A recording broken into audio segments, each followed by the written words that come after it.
The city of New York never sleeps. Amidst the skyscrapers, neon lights, and the rush of people chasing their dreams, lived a boy named Ethan Miller. Ethan was 23, a college student, working nights at a small diner to pay his tuition fees. His father had left when he was just 8 years old, and his mother struggled with 2 jobs just to keep their tiny apartment running. Ethan carried the weight of responsibility on his shoulders, but inside, he was a dreamer. He wanted to become an engineer, to build something that would last longer than his own life. On the other side of the city lived Sophia Bennett, 21 years old, daughter of a wealthy businessman. She had everything: luxury, comfort, a big house, private cars, expensive clothes. But behind her soft smile, she carried loneliness. Her parents were always busy, and she grew up with nannies, tutors, and bodyguards instead of love. Her only escape was painting. Canvas and colors gave her the freedom her golden cage never allowed. Fate had already written their story. It was a cold evening in October when Ethan walked into a small coffee shop near campus, carrying his old laptop and piles of books. He needed Wi-Fi and some caffeine to keep him awake after his long night shift. Sophia sat in the corner, sketching quietly on her notebook. She looked up when Ethan dropped his books, and their eyes met.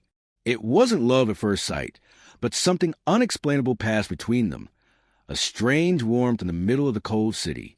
Sophia smiled politely. Ethan hesitated, then asked, "Hey, is this seat taken?" "No," she said softly. And that's how it began. They started talking about art, about science, about the city. Ethan told her about his dream to design bridges and skyscrapers. Sophia shared her dream of opening her own art gallery one day. They were from 2 different worlds, yet it felt like they belonged to the same one. From that day on, they kept meeting at the same cafe. Coffee turned into long walks turned into laughter, and laughter turned into late-night calls. Without realizing it, Ethan and Sophia had slipped into love. Love is beautiful, but reality isn't always kind. Sophia's parents soon found out about Ethan. They didn't like him. To them, Ethan was just a poor boy with no future. Her father warned her to stay away, reminding her of the family's standards. But Sophia was stubborn. For the first time in her life, she wasn't going to obey.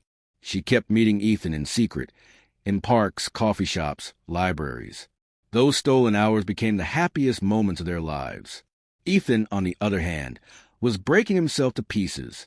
He worked double shifts, washing dishes, serving tables, repairing cars, just to afford college. His hands were rough, his eyes tired, but whenever he saw Sophia smile, he felt alive again. One night, after walking her home, Ethan held her hand and said, "One day I'll make enough. One day I'll stand in front of your father, not as a poor boy, but as a man worthy of you." Sophia touched his face and whispered, "You're already worthy, Ethan. Don't ever forget that." Time passed, and while Ethan was getting closer to his dreams, something dark was silently growing inside Sophia. She had been ignoring the signs for months: fatigue, sudden weight loss, pain she couldn't explain. Finally, one day she collapsed in her art studio. The doctors diagnosed her with leukemia. Sophia's world shattered, but she made a decision.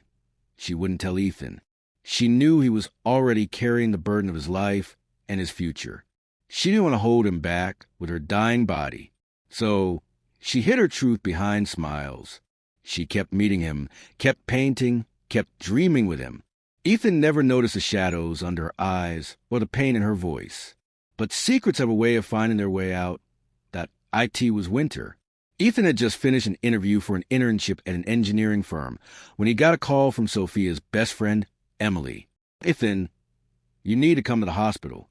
It's Sophia. His heart froze. When Ethan reached the hospital, he saw Sophia lying pale on the bed, tubes attached to her body, her hair falling weakly around her face. She looked fragile, almost unrecognizable. "Why didn't you tell me?"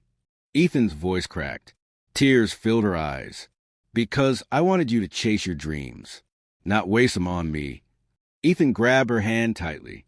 "Sophia, you're my dream. Don't you get it? Nothing matters without you." They cried together, their hearts breaking under the